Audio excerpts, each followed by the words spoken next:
approaching the gate. They're at the post. Now they're moving into the gate. They're off and running. Hello, Billy Ho here. And another quick update for the 2023 Belmont Stakes.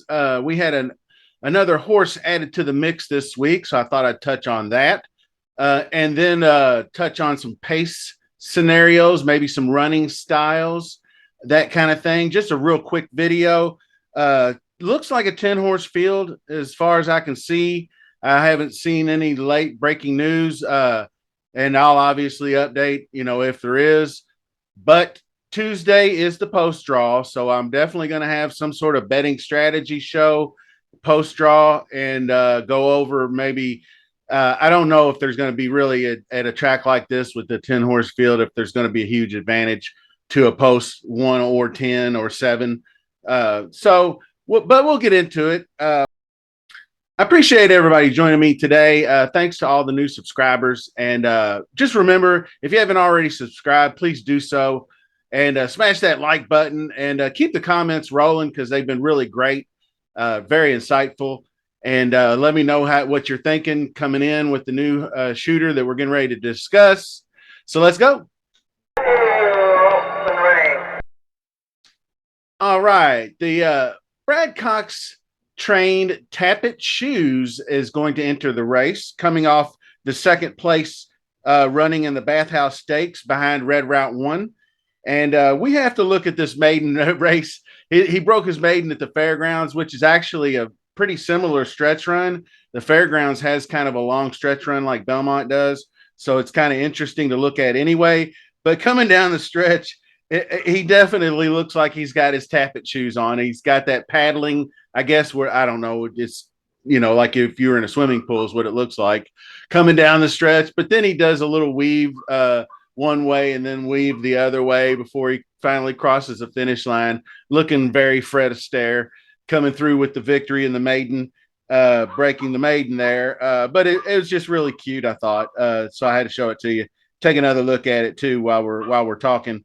And also, what I wanted to do was get into a little bit about running styles.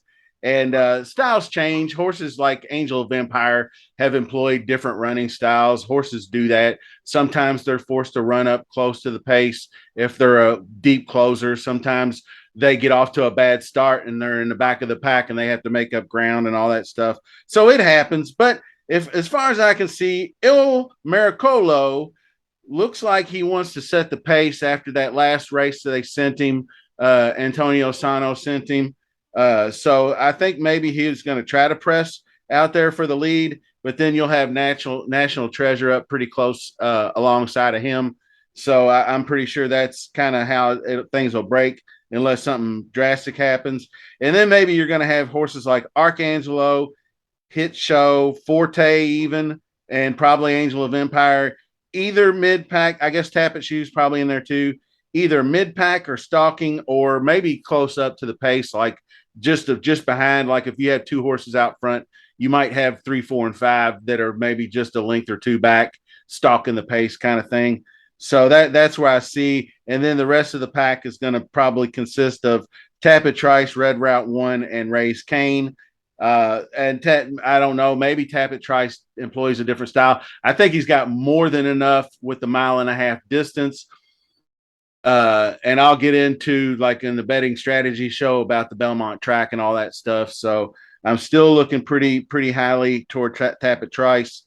So anyway, I'm flashing up a couple of images of what the pace scenario might be, and we can all speculate. Like a couple of years ago when Hot Rod Charlie tried to just blitz the field, he got out to like a 46 and change half mile, which was insane, and almost held it before Essential Quality clipped him at the end. Well, he didn't really clip him. He did just give way. But that's not going to happen in this race. I don't foresee that.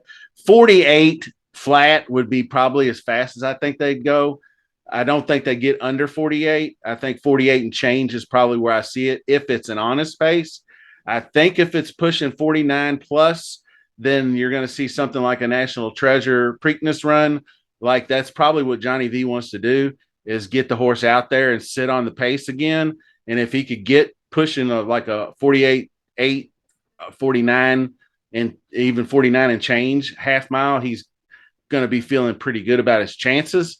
I don't think that the with the quality of competition like Forte and Angel of Empire in this race and the lack of competition he had in the Preakness, I think that's going to be a different story. I think they're going to be gunning for him. If they start to see a slower half mile, they're going to start pressing harder on him, especially Forte, Angel of Empire, and even Tappet Trice. Luis Saez rode him in the Bluegrass Stakes and recognized a slower pace, so he moved him up and had him in great position coming home. So, just real quick on Tappet Trice, I had to show you this.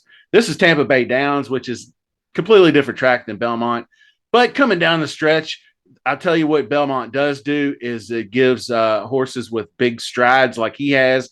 You can see him gobbling up ground coming home to win the Tampa Bay Downs. Just real quick, that's just kind of what I see in my head. And then of course there's also that horrible breaking style he has where he gets so far behind he can't make up the ground. That could be the easier. You could flip a coin in one way or the other. It could happen that way, but I'm keeping the faith. So anyway, I think maybe after the post draw we'll have a better idea. I popped up. This is just kind of like an odds board that I'm looking at. I made these up myself, just kind of guesstimating what the odds might be, or what maybe they should be with a smaller field. A couple of those further down the board might be, from 20 to 40 to 50 to 70. Who knows how the betting goes? It might just really, really be isolated to a few. But I also my top five are pretty much the same, I believe. I'm still putting Tappet Trice up top. Forte, Hit Show, Angel of Empire, and Archangelo. So I might have swapped Hit Show and Angel of Empire, or some of the 2 through 4. But anyway, I appreciate you joining me. We're gonna definitely do more updates and betting strategy type shows to try to figure out a way to get some value and win some money. So until then, see you soon. Thanks.